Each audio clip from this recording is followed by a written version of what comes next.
ஆடிப்பெருக்கை முன்னிட்டு உலக புகழ்பெற்ற அக்னி தீர்த்த கடற்கரையில் மணலால் சிவலிங்கம் செய்து தீப ஆரத்தி எடுத்து வட மாநில பக்தர்கள் வழிபாடு செய்து வருகின்றனர். தகவல்களோடு இணைகிறார் எமது செய்தியாளர் ரகு. வணக்கம் ரகு, இது குறித்த விரிவான தகவல்.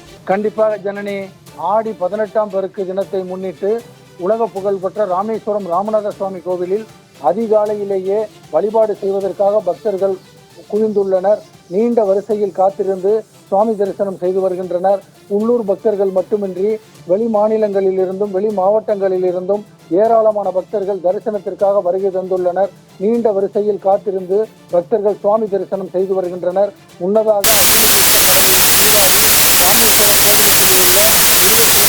தீர்த்தங்களிலும் புனித நீராடிய பின்னர் சுவாமி தரிசனம் செய்து வருகின்றனர்.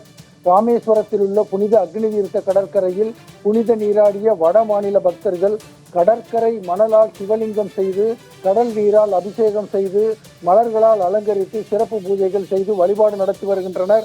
அது மட்டுமின்றி அக்னி தீர்த்த கடலுக்கு தீப ஆரத்தி எடுத்து வழிபாடு நடத்தி வருகின்றனர்.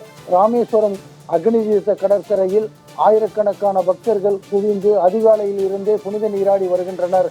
ஜனனி, தங்களுடைய விரிவான தகவலுக்கு நன்றி ரகு.